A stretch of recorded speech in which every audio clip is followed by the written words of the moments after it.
Ito ang Bombo Radio Philippines. Fully digitalized. Numero 1 sa balita, komentaryo, drama at serbisyo publiko. Bombo Radio Philippines. Bombo Radio Philippines. Ang inyong #1 at most trusted radio network in the country. Basta Radio Bombo! Sa tunga sang kadulom, may kasanag nga magtuhaw agon mangin gabay sang imo pagpanglakaton. Ini bala pagbuot sang kahitaasan, ukon natabuan lang. May maligno gidayhan? Kung ang isa kapatay hinali nga mabuhi, makasiling ka pala nga ini isa ka milagro. Ukon kahimuan sang siyensya. May impyerno gidayhan? Ini nga pala mangkutanon, pagasabton sa sini nga palatuntunan. Mga misteryo, sang kabuhi. Mga misteryo, sang kabuhi. Kasaysayan nga hindi mapatiyan. Apang nagakatabo, kung kamo may kasaysayan nga daw hindi ginaandan, ipadala lang diri sa atong palatuntunan. Mga misteryo, sang kabuhi. DYWB Bombo Radio, Mandalagan, Siyudad San Bacolod. Kag inaamon pag-aatagan sang kabuhi diri sa Mga Misteryo, sang kabuhi.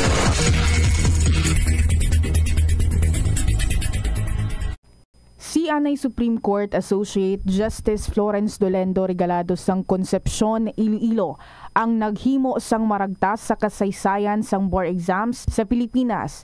Siya ang nakakuha sang pinakamataas nga marka nga 96.7% sa Philippine Bar Examinations nga wala pa nalapawan tubtob subong. Nahimo niya inisad tong 1954 Bar Examinations. Natapos niya ang Associate Degree in Arts sang 1949 sa Far Eastern University kag abuga siya sa San Beda College of Law bilang cum laude sang 1954.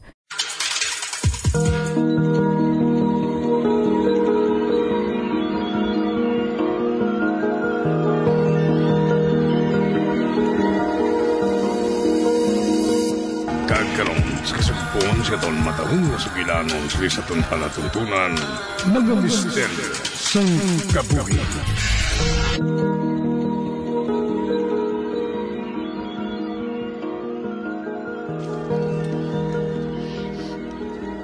Kaya ko lang nga punggar ang balatyago ni Ryan. Buhaton ko. Apang gusto niya nga magkadto kami sa States eh. He's on his way para nga magpaalam sa imo. Nakahibalo ako kung ano mo siya kapalangga, Gina. Tani, ihatag mo sa iyang kalipay niya. Kagsaliwat, sorry kid. Wala ko paghungdang natabo ngayon eh. Naghigugma si Ryan kay Asila. Kag mapaalam na siya sa akon. Hindi ako magpasagot. Hindi gid, Ryan. Sala ko gid. Kumadulas ang dalayon si Ryan sa akon. Apang tanan, nakasala mo na. Ang tanang nakasala, ginatagal sang kahigayunan. Kadipuhaton ko ang tanan. Agod higugmao na ko liwat ni Ryan. Ginasumpa ko ina.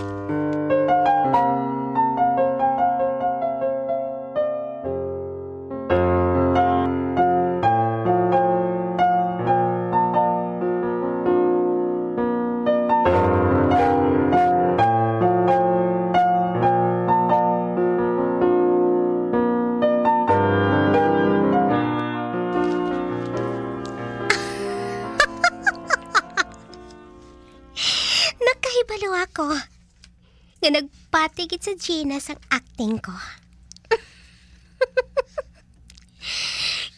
Kagayhan, sa mga tiniun ngayon eh, daw mabuang na siya.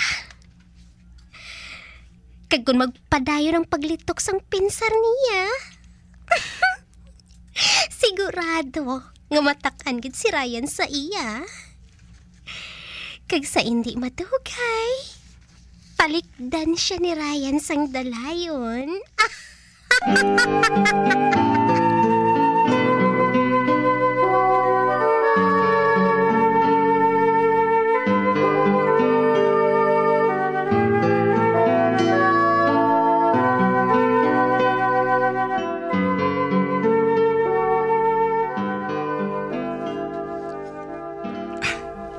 May kaugalingon ako nga yabi diri sa pertahan. Kuhaon ko sa akong bulsa. Up. Are. Sorpresahon ko si Gina. Up.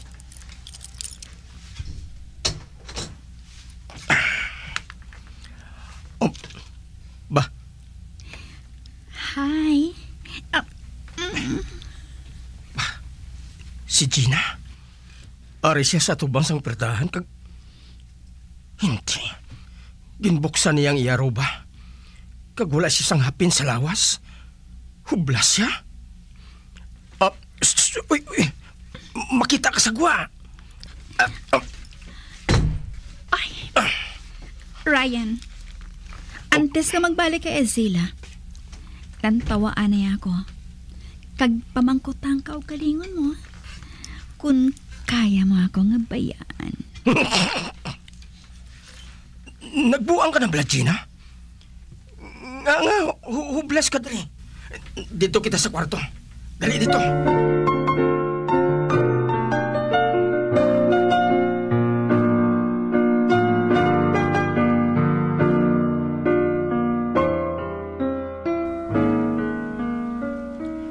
Amo balay ning pagi mo para nga magsorry? Oo eh. Pero gusto ko nga mahibalaan mo nga hindi ako magpasugot nga magupod ka kay Azila. Ako ang asawa mo, no? Kag mahimo man kita nga makaangkon sang anak. Hindi ko ikapagtugtan nga magkadto sa States. Ilabo mo gina sa bato. Kag buhaton ko ang tanan para higugmaon mo ako liwat, Ryan.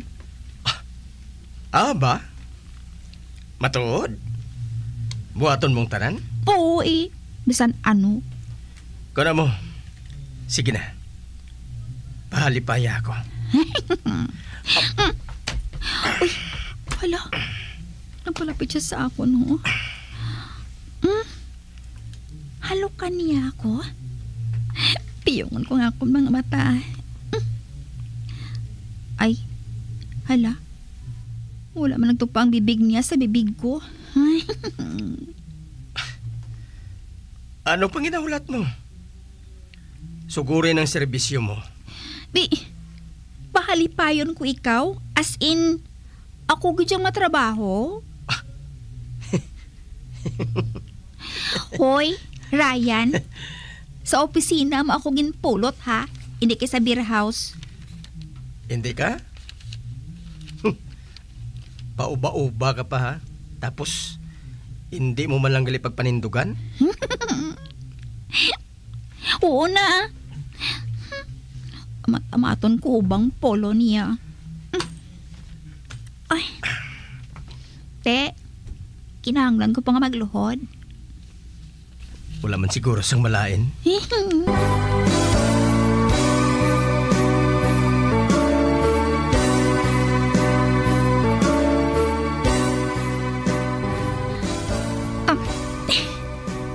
Oh, nga nagtulog ka.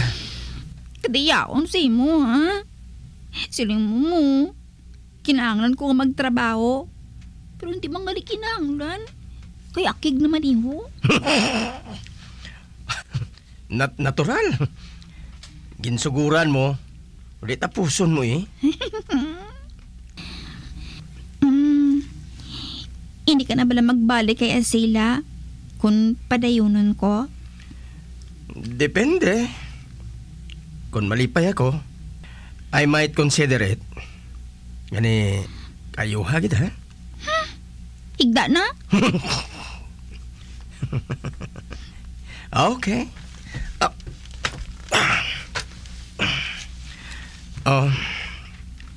Pwede maka-request?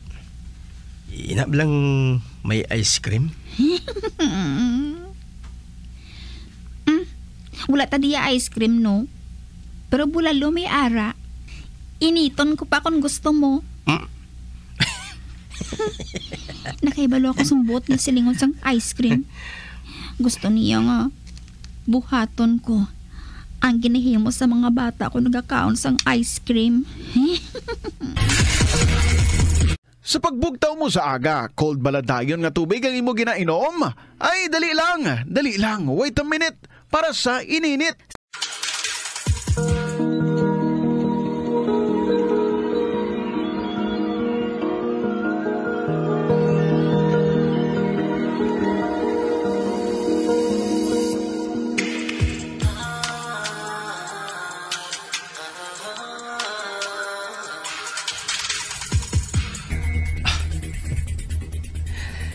naubos man ang kusog ko sa ginbuhat namo ni Gina ba.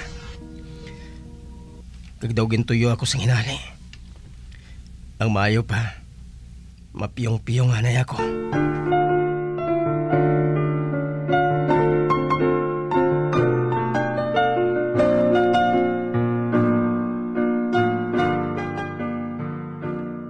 Nalipay ako sa nagpatunga sa amo ni Ryan.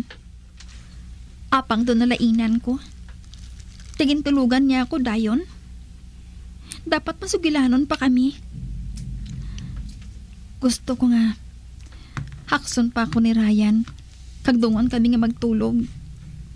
Pero wala ina natabo. Ay, kung sa bagay. Ano abing ma-expect ko? Kinahanglan trabahoon ko gid para nga magbalik siya sa akon. Ay, manahag ako diri sa kama. Kagihanda ko ng panyapo namon. Pamatud-an ko kay Ryan nga wala siya nagsala nga akong ginpakasal niya.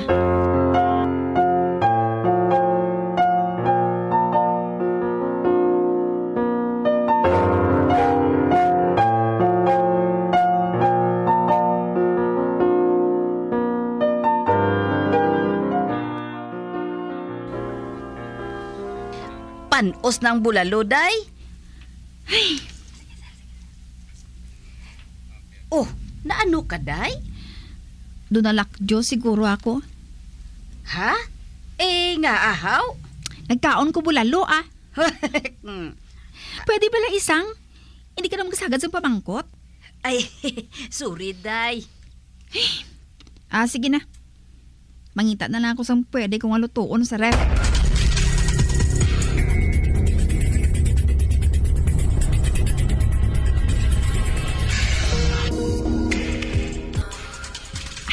Temprano pa inya. Nagkakatulog pa si Ryan. Gustuhan gid nga makabugtaw siya.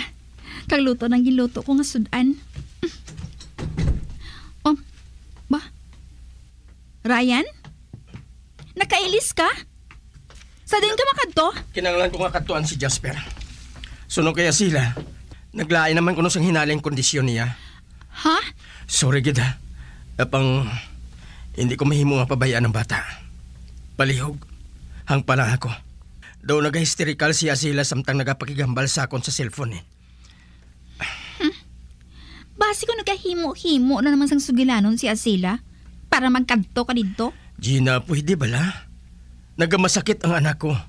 Kag kinahanglan niya ako. Kaya kung nagakadto ka kay Jasper, nagakita ay mga kamo ni Azila? Basi bala kung pensaron sa mga tao nga, kamu yung mag-asawa? Wala ko sang mahimo. Tingwaon ko lang nga makabalik dayon. Ato na siya. Wala malang gani siya naghalok sa akon antes siya naglakat. Hindi na lang ko magluto ah. Nga abi nga mapakapoy pa ko. Kaya hindi man lang siya magkaon diri.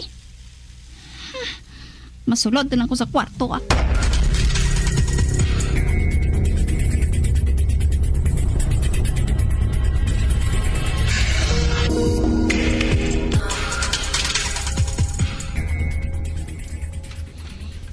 Nagapati ako. Nga himo-himo gihapon ni Azel ang tanan. Gusto lang niya nga makita kung makaupod si Ryan. Kag si Ryan naman, paano kung kinahimo man niya nga rason si Jasper para lang nga makita si Azila? Nagpangabudlay pa ako kaina. Amo malanggali sining matabo. Katala ka magpapukot rin sa kwarto ah. Ang may pa, magwa ako.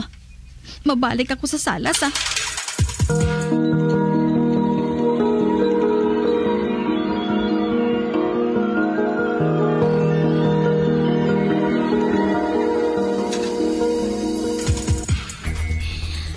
Dulom na. Kagkadaan mo lang sa nagasulod sa pensar ko. Basi kung ano nang ginabuhat ni Ryan kagasila. Ang telepono. Sabdon ko. Hello? Gina? Ryan? Uti, kamusta na si Jasper?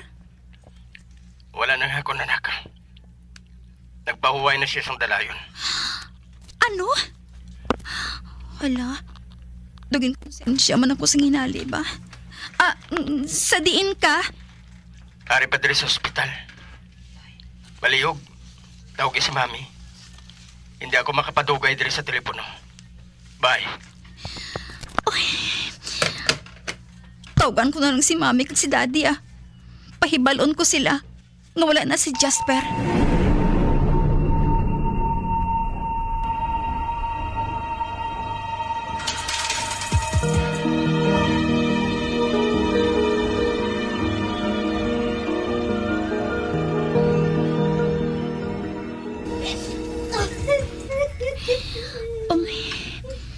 Ari ako sa tupad sang akon mga ugangan.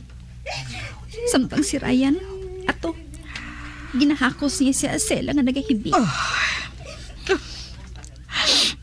Makaluluoy man si Azela. Kung ako ang sakahimtangan niya, basi kung mabuang gid ako. Hindi ko ma-imagine nga madula si Ryan sa akon. Hindi ka pangimon gid ako kay Azela.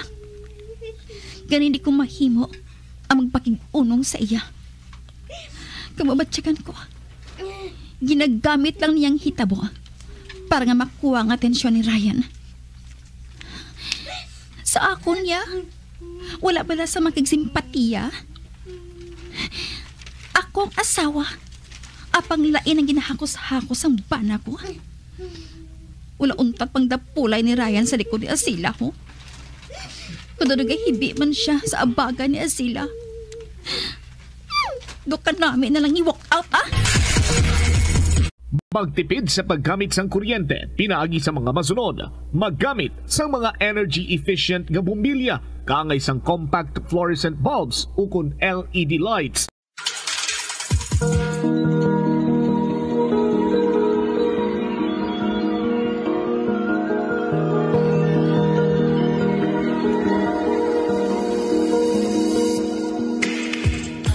Magabian sa dagrinyo sa pagkamati ang batahumong sumukon sa tansugilanon kaysa tan palatuntunan. Mga misteryo sa kabuhi. Bombo Radio Philippines. Patuloy na #1 sa drama. Mas Paradyo Bombo!